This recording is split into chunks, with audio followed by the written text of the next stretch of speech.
Assalamualaikum warahmatullahi wabarakatuh. Salam sejahtera untuk kita semua. Perkenalkan saya Dr. Islamia Saleha. Di sini saya hadir untuk Ananda menyapa. Oke, siang ini di siang yang sedikit-sedikit mendung ya kayaknya ya. Nah, di sini kita kedatangan tamu, ada Dr. Abraham Avicenna. Beliau adalah dokter spesialis jantung dan pembuluh darah.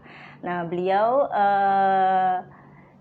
praktek di Rumah Sakit Ananda hari Senin, Rabu, dan Jumat. Nah, kita sapa yuk. Selamat siang, dokter. Selamat siang, Dokter Mia. Apa kabar, dok? Alhamdulillah, baik. Sibuk ya, dok, kayaknya hari ini ya, dok? Ya, lumayan. Oke, dok. Ini banyak yang request nih, dok. Pengen bahas tentang jantung, ya, dok. Ya. Kayaknya sih, apa ya, kepo-keponya udah berlebihan nih, dok, karena responnya sudah lumayan ya, dok. Oke, di sini kita bahas ya, dok, kita kupas tuntas ya, dok ya. Oke, nah, dok, kita bahas pertama dulu nih, dok. Sebenarnya apa sih, dok, penyakit jantung itu, dok? Ya, terima kasih, Dokter Mia. Jadi sebelum saya menjawab, mungkin kekepoan dari netizen ini juga karena hari ini bertepatan dengan Hari Jantung Sedunia, ya, tanggal 29 September diperingati sebagai Hari Jantung Sedunia. Jadi kalau Dokter Mia tadi bilang saya sibuk, memang hari ini saya sibuk. Memang banyak acara karena kebetulan hari ini memperingati Hari Jantung Sedunia. Menjawab pertanyaan Dokter Mia, jadi penyakit jantung itu sebetulnya banyak macamnya ya. Di sini kita bisa katakan penyakit jantung dan pembuluh darah atau kardiovaskuler ya. Di mana penyakit jantung yang menyerang atau mengganggu kinerja dari jantung dan juga adanya gangguan dari sistem pembuluh darah baik arteri maupun vena. Gitu. Oke. Nah, di sini untuk apa ya, jenis-jenisnya sendiri kira-kira banyak atau bisa diklasifikasikan ini, dok? Ya, jadi kalau jenis-jenisnya yang paling sering kita temukan dan memang menjadi perhatian dunia ya, karena menjadi penyebab kematian nomor 1 di dunia, yaitu penyakit jantung koroner. Kemudian ada juga penyakit jantung hipertensi, penyakit jantung katup. Iya.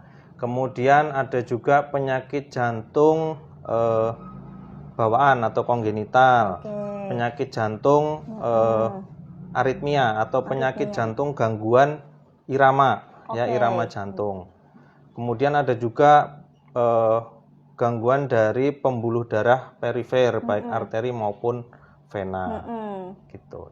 Itu kurang lebihnya secara mayoritas penyakit jantung yang sering ditemukan di masyarakat. Oke, itu yang sering ditangani ya, dok ya, di rumah sakit gitu ya, dan sering dirujuk juga ya, dok ya, ke rumah sakit ya, dok. Nah, di sini untuk penyebabnya sendiri apakah apa ya, bisa dideteksi dengan pemeriksaan penunjang seperti laborat saja atau ada pemeriksaan lain, dokter?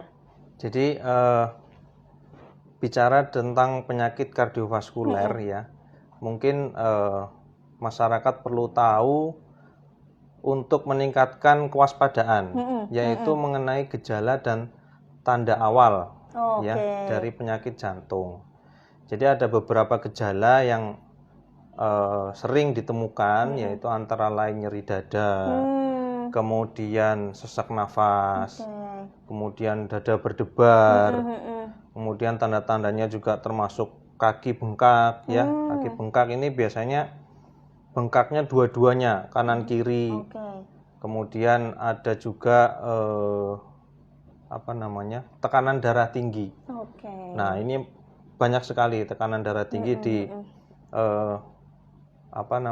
di daerah kita ya, karena daerah kita ini termasuknya hobi gurih ya. Nah, Betul banget itu dokter. Kejadiannya cukup tinggi.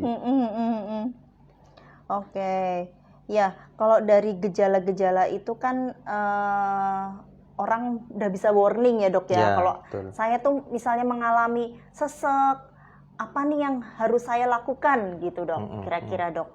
Nah di situ kira-kira ada nggak sih dok faktor resikonya atau apa ya istilahnya ya, penyebab lain yang kira-kira resiko tinggi nih saya akan kena penyakit jantung kayak gitu dok? Ya, jadi kalau sudah mulai merasakan gejala ya seperti tadi nyeri dada, sesak nafas ya, itu sebaiknya dikonsultasikan ke dokter.